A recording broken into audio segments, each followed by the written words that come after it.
اعوذ باللہ من الشیطان الرجیم بسم اللہ الرحمن الرحیم یا ایہا الناس اعبدوا ربکم الذی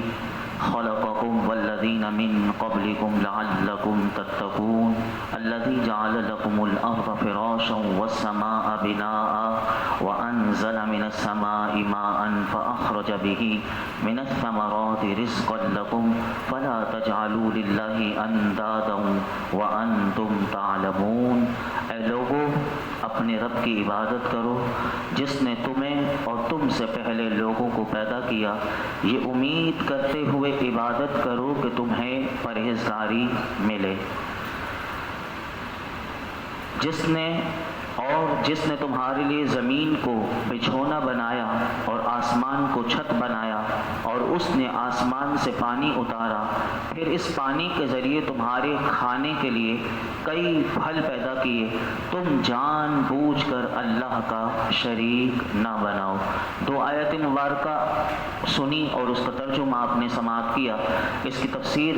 مختصر آپ کے سامنے رکھتا ہوں کہ سورہ بقرہ کے شروع کی جو رکوع تھا، یہ دوسرا رکوع شروع ہو گیا، تیسرا رکوع، اور ان دو رکوع میں یہ بتایا گیا کہ یہ کتاب متقین کی ہدایت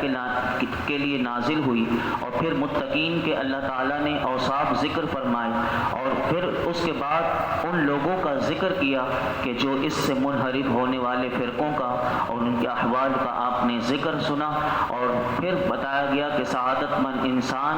ہدایت و تقوی کی طرف وہ راغب اور نافرمانی سے اپنے آپ کو بچائے۔ اب تقوی حاصل ہوگا کیسے، اس کا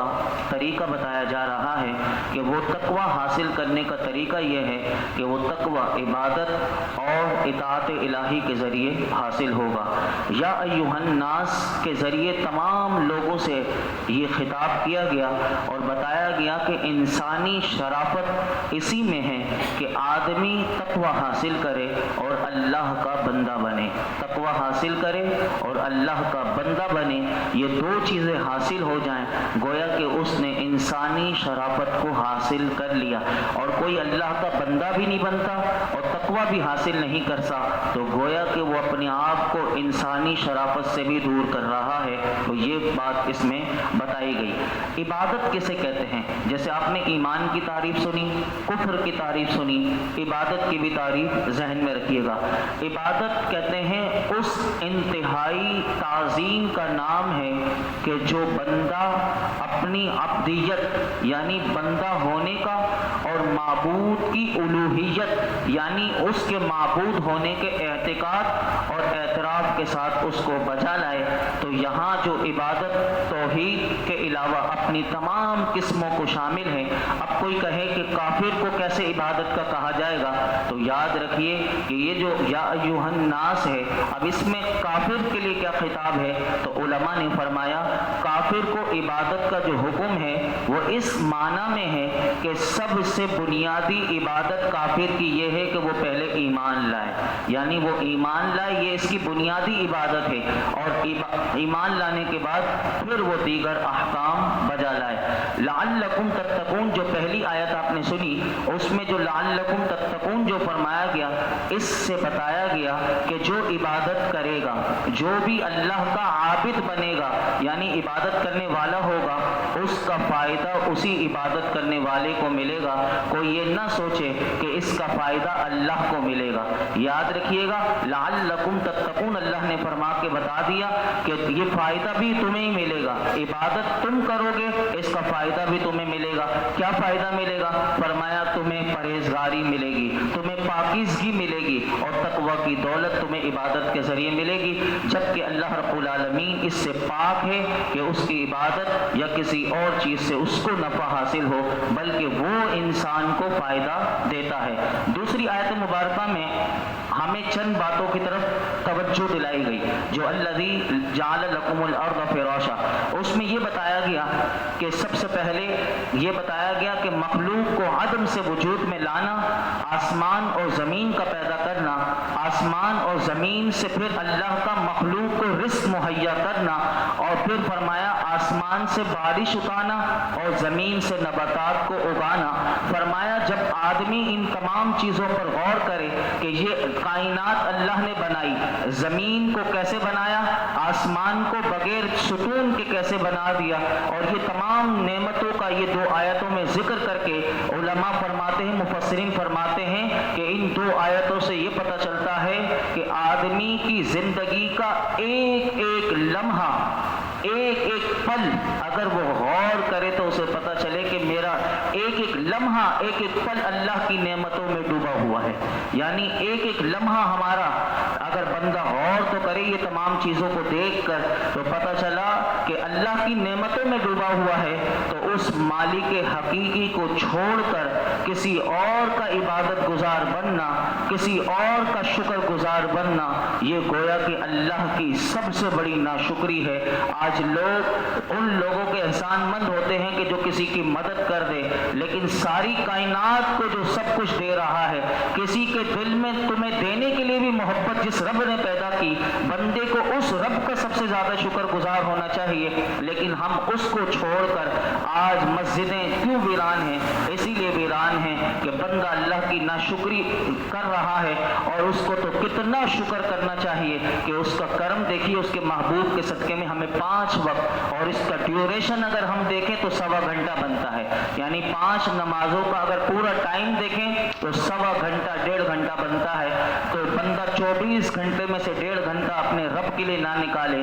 تو آپ مجھے بتائیے اس سے بڑھ کر کون ناشکرہ ہوگا؟ یہی بات اس میں بتائی گئی۔ اگلی آیت مبارکہ سنیے، وَإِن كُنتُمْ فِي رَيْبٍ مِّمَّا نَزَّلْنَا عَلَىٰ عَبْدِنَا فَأْتُوا بِسُورَةٍ مِّن مِّثْلِهِ وَادْعُوا شُهَدَاءَكُم مِّن دُونِ اللَّهِ إِن كُنتُمْ صَادِقِينَ۔ اگر تمہیں اس کتاب کے بارے میں کوئی شک ہو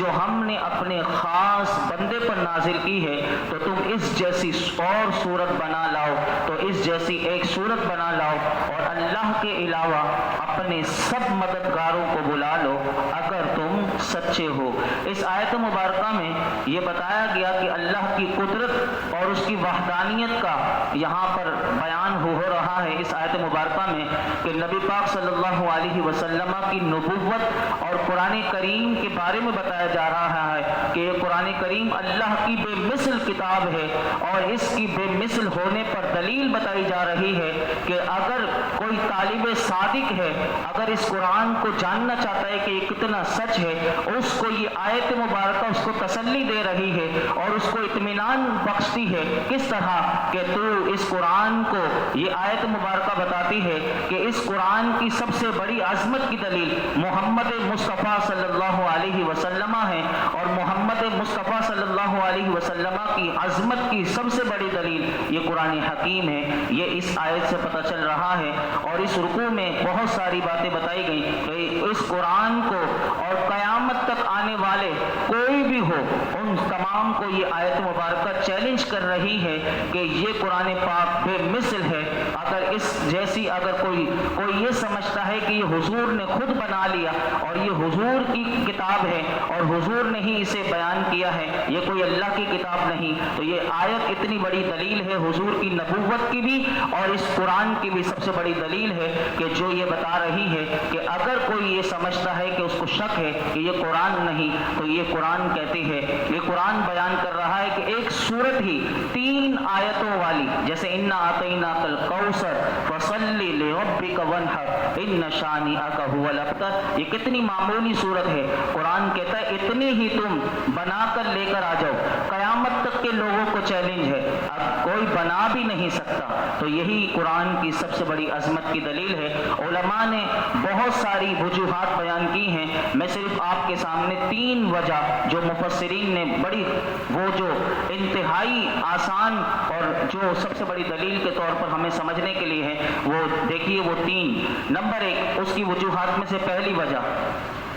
عرب کے لوگوں کو اپنی فصاحت اور بلاغت پر، آج تو ہمیں یہ پتہ ہی نہیں ہوتا فصاحت کیا ہوتی ہے، یہ بلاغت کیا ہوتی ہے۔ ہمیں تو اپنی اردو بھی صحیح بولنا نہیں آتی، تو ہمیں وہ کہاں سے پتہ چلے؟ ہمیں اپنی مادری زبان بھی، جیسے لوگوں کو نہیں، آج کے پرانے زمانے کے لوگ ہوں تو انہیں اپنی مادری زبان کے بارے میں بھی سب پتہ ہوتا ہے اور اپنی اولاد کو بھی سکھاتے ہیں، لیکن آج تو ہمیں اردو ہی صحیح نہیں پتہ۔ تو فصاحت و بلاغت یہ ہوتی ہے کہ جس میں عمدہ الفاظ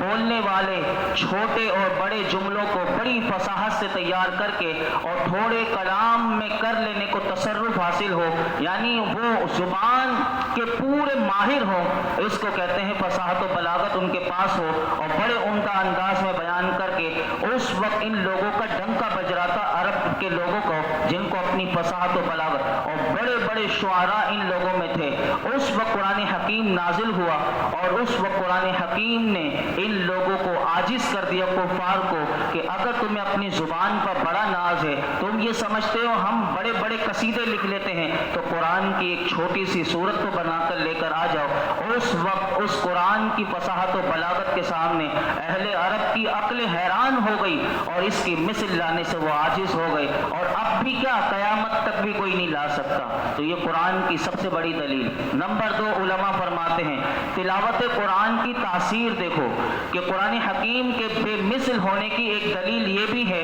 کہ قرآن مجید کے پڑھنے والا اور سننے والا کبھی بھی سیر نہیں ہوتا۔ جس کو قرآن سے محبت ہو جائے، جس کو سننے میں اگر قرآن اچھا لگتا ہو، جس کو قرآن پڑھنے میں اچھا لگتا ہو، تو پھر یہ قرآن اس سے ایسا رشتہ جوڑتا ہے کہ جیسے ایک ہمارے ماں باپ کا بلا تشبیہ، جیسے ہم اپنے ماں باپ سے جدا نہیں ہو سکتے، جب تک ہم اپنے ماں باپ کو نہ دیکھیں تو ہمیں سکون نہ ملے۔ اگر جس کو اپنے ماں باپ سے حقیقتاً محبت ہو تو وہ جانتا ہے کہ ماں باپ کی محبت کیسی ہوتی ہے۔ تو قرآن حکیم سے بھی اگر بندے کو ایسی محبت ہو تو پھر وہ اس کو پڑھنے والا اور اس کے سمجھنے والا اور اس کے سننے والا کبھی سیر نہیں ہوتا، اور کبھی اس کو اکاہٹ بھی نہیں ہوتی کہ میں نے ایک دفعہ تو قرآن پڑھ لیا، اب دل نہیں کرتا۔ آپ دنیا کی کوئی بھی کتاب پڑھ لیجئے، آپ کو ایسا ہوگا کہ اندر سے کہ بس پڑھ لی، اب دوسری بار دل نہیں ہوتا، لیکن قرآن آپ ختم کیجئے الف لام میم سے والناس تک، جس کا روزانہ معمول ہو،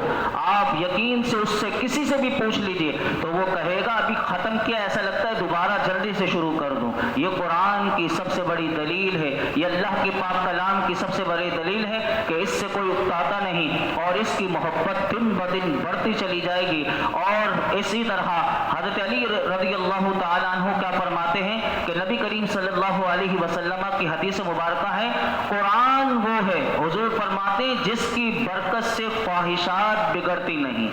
یہ قرآن پڑھنے والے کی خواہشات بگڑتی نہیں، اور فرمایا جس کے ساتھ دوسری زبانیں مل کر اسے مشتبہ اور مشکوک نہیں بناتی، جس سے علماء سیر نہیں ہوتے۔ گزشتہ جمعے کے دن میں نے بتایا 600 جلدیں لکھنے والے، 100 جلدیں لکھنے والے، ایک آیت وہ علم نشرہ کی، اعلیٰ حضرت کے جو والد محترم نے صرف علم نشرہ کی ایک جلد میں پوری لکھ دیا۔ تو یہی بات حضور فرما رہے ہیں کہ جس سے علماء سیر نہیں ہوتے، یعنی جتنا ان کو وہ پڑھتے ہیں ان کو وہ ملتا چلا جاتا ہے۔ قرآن اپنا ظاہر بھی دیتا ہے، قرآن اپنا باطن بھی انہیں دیتا ہے۔ تو حضور فرماتے ہیں کہ جو زیادہ دہرانے سے پرانا بھی نہیں پڑھتا، یعنی قرآن کی سب سے بڑی دلیل یہ ہے، حضور فرماتے ہیں جتنا پڑھو گے ایسا کبھی بھی تمہیں لگے گا نہیں کہ یہ پرانا ہو گیا، کہ میری زبان سے کوئی پرانا لفظ نکل رہا ہے، بلکہ ایسا لگے گا کہ بلکہ جتنا نکھار کے پڑھو گے اگلی بار تمہیں ایسا ہوگا میں نے پہلے تو ایسا نہیں پڑھا تھا، اب اور نکھار کا سامنے آ گیا۔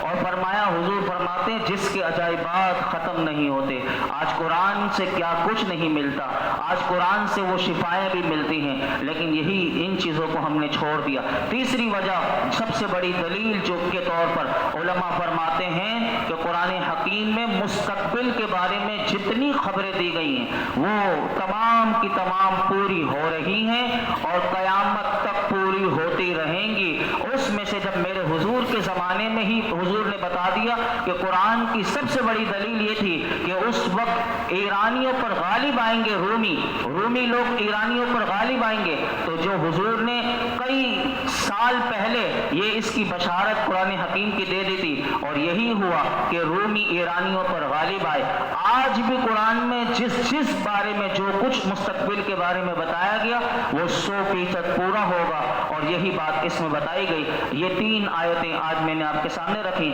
اور اس کو کوئی بنا نہیں سکتا۔ آگے کل ہم سماعت کریں گے۔ اللہ رب العالمین قرآن حکیم کا ہم سب کو فہم عطا فرمائے اور اس کا حقیقی نور عطا فرمائے۔ بسم اللہ